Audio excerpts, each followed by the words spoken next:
Un Colisée silencieux et déserté, du jamais vu dans l'histoire de l'amphithéâtre romain. La capitale italienne est confinée et ses rues étrangement vides, ou presque.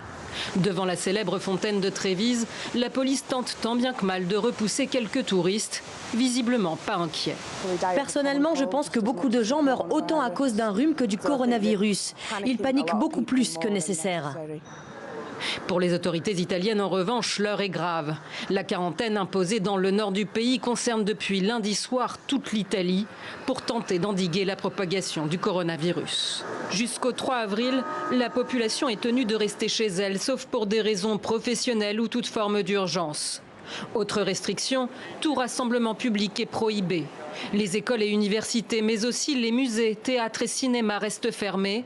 Les célébrations, mariages, baptêmes et funérailles sont suspendus, tout comme les événements sportifs. Les déplacements sont également contraints. Un formulaire devra être rempli pour pouvoir sortir du pays ou se rendre d'une commune à une autre. Quant aux bars et restaurants, ils doivent baisser rideau à 18 h au plus tard.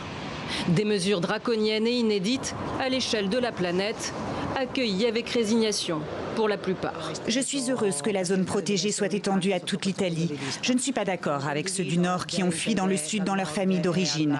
Je suis sicilienne, mais je reste ici pour garantir la santé de tous. L'Union européenne annonce ce soir soutenir les mesures audacieuses prises par l'Italie.